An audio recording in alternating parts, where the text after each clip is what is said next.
Hi friends, ఇదైతే మనకి Punjab national bank అనమాట.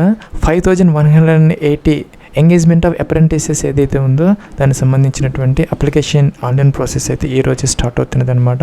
8th February 2026 అలాగే 24th February 2026 దాకా మనకి టైం అయితే ఉన్నదనమాట. ఇంకా దీనికి సంబంధించి ఒక చిన్న ఎగ్జామ్ అయితే ఆన్లైన్ ఎగ్జామ్ అయితే కండక్ట్ చేస్తారు ఫస్ట్ వీక్ ఆఫ్ మార్చ్ అనమాట 2026. అలాగే చూసుకుంటే కనుక మన ఎలిజిబిలిటీ క్రైటీరియా అలాగే ఏజ్ చూసుకోవడానికి కట్ ఆఫ్ డేట్ వచ్చేసరికి 1st January 2026 అనమాట. ప్లస్ ఇంకా వేకెన్సీ విషయానికి సంబంధించి ఆంధ్రప్రదేశ్కి సంబంధించి మనకి విజయవాడలో ఒక 30 వేకెన్సీస్ ఉన్నాయి, విశాఖపట్నం 26 ఉన్నాయి అన్నమాట. దాదాపుగా అన్ని కేటగిరీస్లో ఉన్నాయి. లేకపోతే కనుక మీరు ఈ యొక్క యూఆర్లో ఎవరైనా కూడా అప్లై అయితే చేసుకోవచ్చు అనమాట. ప్లస్ అలాగే చూసుకుంటే మన తెలంగాణ స్టేట్కి సంబంధించి కూడా హైదరాబాద్లో ఒక 40 ఉన్నాయి. అలాగే చూసుకుంటే మనకి సికింద్రాబాద్లో కూడా 29 అయితే ఉన్నాయన్నమాట. అన్ని కేటగిరీస్లో దాదాపుగా మనకి వేకెన్సీస్ అయితే ఉన్నాయి. ప్లస్ మీరు ఆ యొక్క ఏ స్టేట్కైనా మీరు ఏ యొక్క సర్కిల్కైనా అప్లై చేసుకునే అవకాశం అయితే ఉంటుంది. కాకపోతే మనకి లోకల్ లాంగ్వేజ్ అనేది ఒక కన్స్ట్రెంట్ అయితే ఉందన్నమాట. Reading, writing and speaking, understanding ఏదైతే ఉందో లోకల్ లాంగ్వేజ్ దానికి సంబంధించి అదైతే వచ్చి ఉండాలన్నమాట. అది వచ్చి ఉంటే కనుక మీరు ఏ స్టేట్ ఏ సర్కిల్కైనా కూడా ఏదో ఒక దానికి మీరు అప్లై అయితే చేసుకోవచ్చు. ప్లస్ ఇంకా ఎలిజిబిలిటీ క్రైటీరియాకి సంబంధించి 20 to 28 years అనమాట. యాజ్ అన్ January 1st 2026 అయితే ఇక్కడ 2 dates అయితే ఇవ్వడం జరుగుతుంది. ఈ రెండింటి మధ్య కనుక మీ యొక్క DOB ఉంటే మీరు దీనికి ఎలిజిబుల్ అయితే అవుతారనమాట. 2nd January 1998 అలాగే 1st January 2006 అనమాట. దీనికి అదనంగా ఏంటంటే SC ST వాళ్ళకి 5 years కాబట్టి వాళ్ళకి 33 years వరకు, అలాగే OBC NCL వాళ్ళకి 3 years కాబట్టి 31 years వరకు వాళ్ళకు కూడాను అవకాశం అయితే ఉంటుందన్నమాట. ఇంకా ఎడ్యుకేషన్ క్వాలిఫికేషన్కి సంబంధించి మనకి ఎనీ డిసిప్లిన్ డిగ్రీ అనమాట. మీరు ఏదో ఒక బ్రాంచ్లో డిగ్రీ కనుక చేసి ఉంటే సరిపోతుంది అనమాట. దీనికి మీరు అప్లై అయితే చేసుకోవచ్చు. ప్లస్ ఈ కట్ ఆఫ్ డేట్ వచ్చేసరికి మీ యొక్క రిజల్ట్ అనేది 31st December 2025 లోపు కనుక మీరు ఆ యొక్క డిగ్రీ పాస్ అయినట్టు మీ దగ్గర ఏదో ఒక ప్రొవిజనల్ కానీ సర్టిఫికేట్ కానీ మార్క్స్ మేమో కానీ ఏదైనా ఉంటే మీరు దీనికి ఎలిజిబుల్ అయితే అవుతారు. ప్లస్ ఇవైతే మనకి జాబ్స్ కాదనమాట. ఇవన్నీ మనకి పర్మనెంట్ జాబ్స్ కాదు. కేవలం ఏంటంటే ఫ్రెషర్స్ ఎవరైతే ఉన్నారో గతంలో ఎక్కడ కూడాను యొక్క అప్రెంటిస్ ట్రైనింగ్ తీసుకోకుండా ఎక్స్పీరియన్స్ లేకుండా బ్యాంకింగ్ కెరీర్లో రావాలనుకుంటున్న వాళ్ళు ఎవరైతే ఉన్నారో డిగ్రీ పూర్తి చేసుకొని వాళ్ళకైతే ఇది మంచి ఆపర్చునిటీ అనమాట. వాళ్ళకి మాత్రమే ఈ యొక్క ఎంగేజ్మెంట్ ఆఫ్ అప్రెంటిస్ అయితే ఉంటుంది అనమాట. చూసుకుంటే కనుక మీరు మెట్రోలో కనుక మీరు ఆ యొక్క సిటీస్లో చేసుకుంటే మీరు ఈ యొక్క ట్రైనింగ్ నెలకి ఒక 15,000 చొప్పున ఒక సంవత్సరం పాటు అయితే ఇవ్వడం జరుగుతుంది. అలాగే రూరల్ కానీ ఇంకా సెమీ అర్బన్ ఏరియాస్లో అయితే కనుక మీకు నెలకి 12,300 రూపీస్ దాకా కూడాను మీకు స్టైఫండ్ అయితే వచ్చే అవకాశం అయితే ఉంది. తర్వాత మీకు ఈ యొక్క ఎక్స్పీరియన్స్ సర్టిఫికేట్ అయితే ఇస్తారనమాట. దాంతో మీరు తర్వాత ఎక్స్పీరియన్స్డ్ జాబ్స్ ఏదైనా బ్యాంక్స్లో పడినప్పుడు అది మీరు యూజ్ చేసుకునే అవకాశం అయితే మీకు ఉంటుంది అనమాట. ప్లస్ ఇంకా అప్లికేషన్ ఆన్లైన్ ప్రాసెస్కి సంబంధించి మనకి 2 క్రైటీరియాస్ అయితే ఇచ్చారనమాట. ఏంటంటే మనకి NATS ప్లస్ మనకి NATS ఏదైతే ఉందో ఇక్కడ చూసుకుంటే కనుక దీన్ని NATS అంటాం అనమాట. ఇదనమాట national apprentice training scheme NATS ఉంటుంది. దాంట్లో ఎవరైతే రిజిస్టర్ అవ్వాలంటే వాళ్ళ యొక్క గ్రాడ్యుయేషన్ డిగ్రీ ఏదైతే ఉందో 1st January 2022 జనవరి ఆ తర్వాత పాస్వర్డ్స్ ఎవరైతే ఉన్నారో వాళ్ళైతే తప్పనిసరిగా ఈ NATSలో 100% ప్రొఫైల్ కంప్లీట్ చేసుకొని వాళ్ళు దాంట్లో అప్లై అయితే చేయాలి. చేసిన తర్వాత వీళ్ళు ఒక అప్లికేషన్ ఫామ్ అయితే ఇచ్చారనమాట. ఇదనమాట బీప్కి సంబంధించి BFSI దీంట్లో రిజిస్టర్ అయ్యి ఫీజు అయితే పే చేయాలి. అలాగే చూసుకుంటే కనుక 1 January 2022 ముందు డిగ్రీ పాస్వర్డ్స్ ఎవరైతే ఉన్నారో వాళ్ళైతే కనుక NAPS ఏదైతే ఉందో స్కిల్ ఇండియాకి సంబంధించి దాంట్లో 100% ప్రొఫైల్ కంప్లీట్ చేసుకొని అక్కడ అప్లై చేసిన తర్వాత ఈ యొక్క BFSI దీంట్లో మీరు రిజిస్టర్ అయ్యి ఫీజు పే చేస్తే మీకు ఆ అప్లికేషన్ ఫామ్ అయితే ఫిల్అప్ అయితే అయిపోతుంది అనమాట.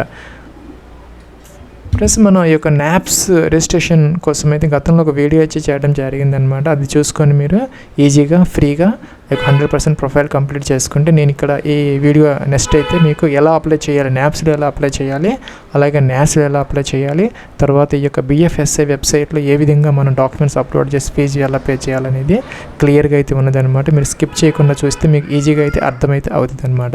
అలాగే NATSకి సంబంధించి కూడా ఒక వీడియో చేసాం మనం గతంలో 2.0లో ఏదైతే ఉంది NATSలో ఈ యొక్క 2022 జనవరి తర్వాత పాస్వర్డ్స్ అందరూ కూడా, ఎందుకంటే దీంట్లో మనకి 4 years పాస్వర్డ్స్ మాత్రం అలో చేస్తారు NATSలో. కాబట్టి ఈ 4 years పాస్వర్డ్స్ ఎవరైతే ఉన్నారో వాళ్ళు NATSలో రిజిస్టర్ అయ్యి ఎన్రోల్ అయ్యి అక్కడ అప్లై చేసిన తర్వాత దీంట్లోకి వచ్చేసి ఫీజు పే చేస్తే అయిపోతుంది. దానికోసం కూడా ఈ యొక్క వీడియో చూసుకొని మీరు ఆ యొక్క ప్రొఫైల్ని 100% ప్రొఫైల్ని కంప్లీట్ చేసుకొని ఫ్రీగా చేసుకునే అవకాశం అయితే మీకు ఉంటుందన్నమాట. ఫ్రెండ్స్, ఎవరైతే జనవరి 2022 తర్వాత పాస్ అవుతున్నారో వాళ్ళైతే కనుక స్టూడెంట్ రిజిస్ట్రేషన్ తీసుకొని 100% ప్రొఫైల్ కంప్లీట్ చేసుకున్న తర్వాత స్టూడెంట్ లాగిన్ అని ఉంటుంది అనమాట. దీని మీద క్లిక్ అయితే చేయాలి.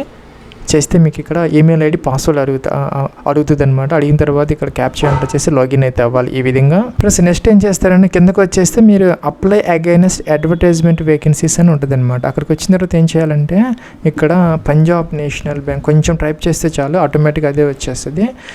నేనేది PUN అని టైప్ చేశాను, ఆటోమేటిక్గా అది సార్ట్ అవుట్ అయిపోయింది. పంజాబ్ నేషనల్ బ్యాంక్ అనమాట. 5138 వేకెన్సీస్కి సంబంధించి 6th February 2026 పోస్ట్ చేశారు. 24th February 2026 మీకు టైం అయితే ఉందన్నమాట. వ్యూ అంటే డీటెయిల్స్ వస్తాయి, అన్నీ కూడా చెక్ చేసుకోవచ్చు అనమాట. మీరు ఇప్పుడు నేను చెప్పిన డీటెయిల్స్ అక్కడ ఉంటాయి. సో అప్లై అనే బటన్ ఉంది, ఏమైనా అప్లై చేస్తే సరిపోతుంది. మీరు ఇక్కడ అప్లై అని వస్తుంది అనమాట స్టేటస్, దాంతో మీరు అప్లై చేసిన వాళ్ళు అయితే అవుతారనమాట. ఇక్కడైతే ఫీజు అనేది ఏమి పే చేయాల్సిన అవసరం అయితే లేదు. ఆ యొక్క BFSI సైట్లో మాత్రమే మీరు ఫీజు అయితే పే అయితే చేసుకోవాలన్నమాట. సో ఫ్రెండ్స్, ఎవరైతే ఈ యొక్క జనవరి 2022 ఆ తర్వాత పాస్వర్డ్స్ మాత్రం ఈ యొక్క NAPSలో అప్లై అగైనెస్ట్ అడ్వర్టైజ్మెంట్ వేకెన్సీస్లో అప్లై చేయాలి. మిగతా వాళ్ళందరూ కూడా NAPSలో అప్లై చేయాలి.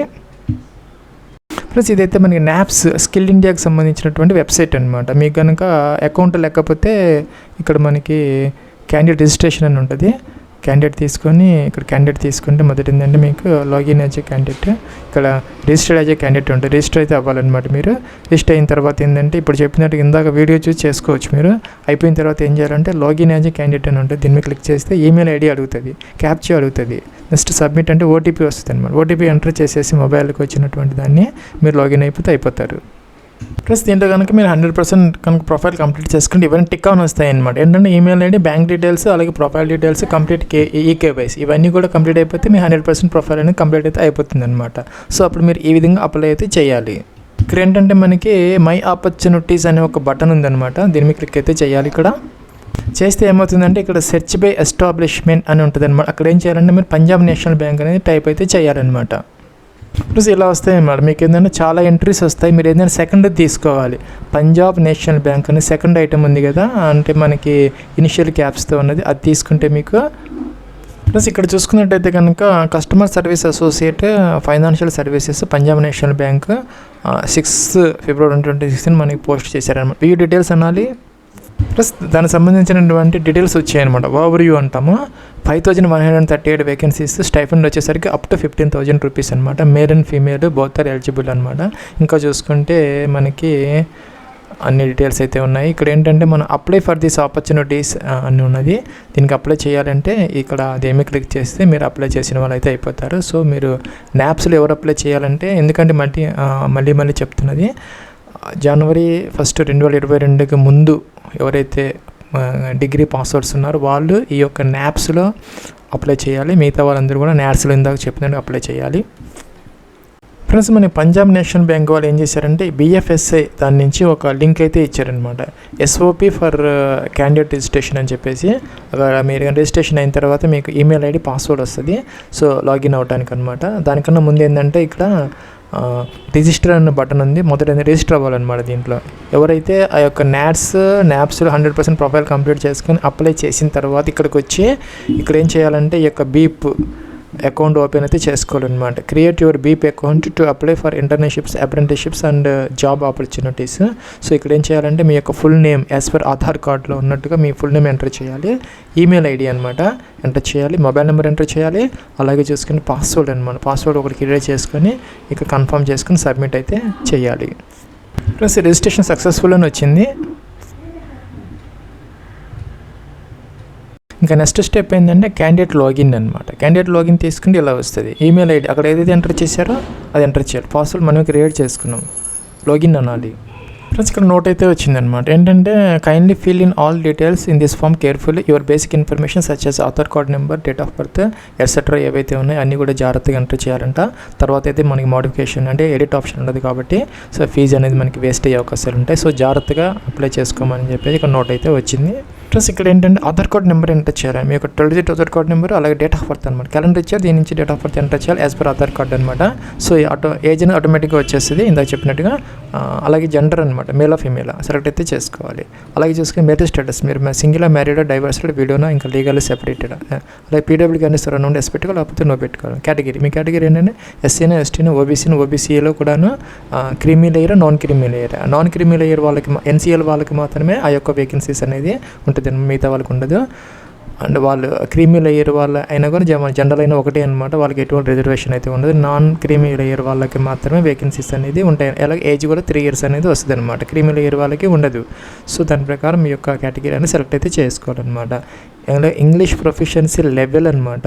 సో మీరు నన్ను నాట్ నోన్, మీకు కనుక ఇంగ్లీష్ రాకపోతే నన్ను నాట్ నోన్ తీసుకోవాలి. బేసిక్, బిగినర్, ఇంటర్మీడియట్, అడ్వాన్స్డ్ ఇలాగనమాట తీసుకుంటే కనుక మీరు ఇంగ్లీష్ ప్రొఫిషియన్సీ లెవెల్ కాబట్టి మనం రీడ్ చేయగలం, రైట్ చేయగలము, స్పీక్ చేయగలం కాబట్టి టిక్ ఆన్ అయితే చేసుకోవచ్చు.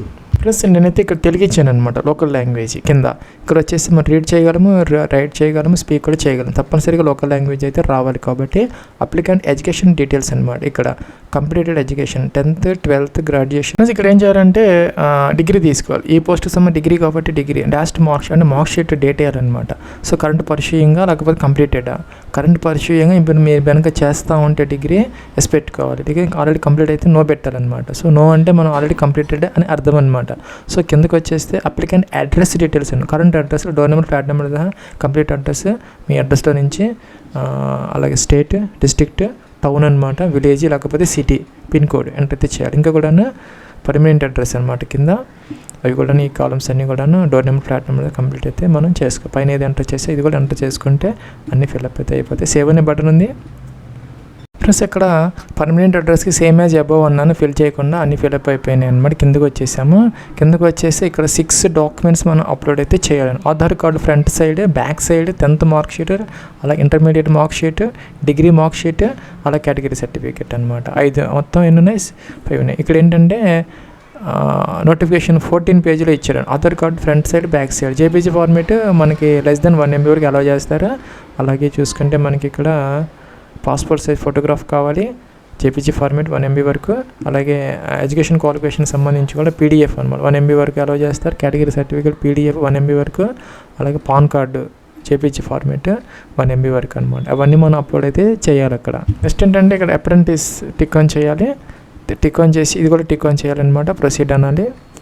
ఇది ఏంటంటే డిస్క్లైమర్, మన గతంలో ఎక్కడ కూడా ట్రైనింగ్ ఎవాల్యుయేట్ చేసుకోలేదని చెప్పేసి నాట్స్ ద్వారా కానీ నాప్స్ ద్వారా కూడాను ఎక్కడ కూడా మనం అప్రెంటిస్ చేయలేదు, మనం ఫ్రెషర్స్ అని చెప్పేసి ఇక్కడ మనం డిక్లరేషన్ ఇస్తున్నాం అనమాట. డిస్క్లైమర్ టిక్ ఆన్ చేసి ప్రొసీడ్ అయ్యి సబ్మిట్ అయితే చేసుకోవాలి. అన్నీ అప్లోడ్ చేసిన తర్వాత ఇక్కడ ఇలా వచ్చిందనమాట. అప్లోడ్ అని గ్రీన్ కలర్ వచ్చింది, టిక్ వచ్చింది. వ్యూ అండ్ వ్యూ చేసుకోవచ్చు, రిమూవ్ చేసుకుని మళ్ళీ కూడా అప్లోడ్ అయితే చేసుకోవచ్చు. అప్రెంటిస్ అన్నాము, టిక్ ఆన్ చేసాము, ప్రొసీడ్ చేస్తే ఏమైందంటే మనకి కిందకు వచ్చిందనమాట. ఇక్కడ ఏంటంటే నాట్స్లో చేసుకున్న వాళ్ళకి నాట్స్ ఐడి ఇవ్వాలి. అలాగే నాప్స్ వాళ్ళు అయితే కనుక నాప్స్ యొక్క ఎన్రోల్మెంట్ ఐడి ఇక్కడ మీరు ఎంటర్ అయితే చేయాలన్నమాట. లాగిన్ అయిపోతే మీకు లెఫ్ట్ సైడ్ అయితే ఉంటుంది అనమాట. నాప్స్లో కానీ నాట్స్లో కానీ మీకు ఐడి అనేది వస్తుంది అనమాట. A0 అలాగా ఇక్కడ ఎంటర్ అయితే చేసేయాలి. ప్లస్ నెక్స్ట్ ఇలా వచ్చిందనమాట. మన డీటెయిల్స్ అన్నీ వచ్చినాయి. ప్లస్ నెక్స్ట్ ఏంటంటే మనకి పే నవ్ అని వచ్చిందనమాట. పే నవ్ అని మన ఫీజు అయితే పే చేయాలి. ఫీజు చూసుకున్నట్టయితే కనుక మనకి జనరల్, ఓబీసీ, ఈడబ్ల్యూఎస్ మేల్ క్యాండిడేట్స్కి వచ్చేసరికి జీఎస్టీతో కలుపుకొని 944 రూపీస్ పే చేయాలి. అలాగే జనరల్, ఓబీసీ, ఈడబ్ల్యూఎస్ ఎవరైతే ఉన్నారో ఫీమేల్ క్యాండిడేట్స్ అనమాట వాళ్ళకైతే 708 రూపీస్. ఇంకా మిగతా వాళ్ళందరూ కూడా SC, ST, PWD, అలాగే ట్రాన్స్జెండర్ అందరూ కూడా 236 రూపీస్ అయితే పే చేయాలి. ఇక్కడ పే నవ్ అని ఉంది. ఇక్కడ మనకి మల్టిపుల్ ఆప్షన్స్ అయితే వస్తున్నాయి. Debit card, credit card, net banking, UP ఎలాగైనా మీరు ఫీజు అయితే పే అయితే చేసుకోవచ్చు. ఫ్రెండ్స్ ఇదంతా అప్లై చేసిన తర్వాత మీకు ఒక ఎగ్జామ్ అయితే కండక్ట్ అయితే చేస్తారనమాట. ఒక 1 hour డ్యూరేషన్, ఇంగ్లీష్, హిందీ మీడియంలో అయితే ఉంటుంది. 4 subjects అనమాట. 25 మార్క్స్ ఈచ్, 100 మార్క్స్, 100 questions, అన్ని multiple choice. General awareness, general English, reasoning, quantitative aptitude, computer knowledge అనమాట. ఇలాగా తర్వాత అయితే మీకు డాక్యుమెంట్స్ వెరిఫికేషన్ అయితే ఉంటుంది. తర్వాత లోకల్ లాంగ్వేజ్ గురించి కూడా ఒక ఇదైతే, తర్వాత మెడికల్ ఎగ్జామ్ అయితే ఉంటుంది. ఈ విధంగా అనమాట మీకు రిక్రూట్మెంట్ ప్రాసెస్ అనేది జరుగుతుంది.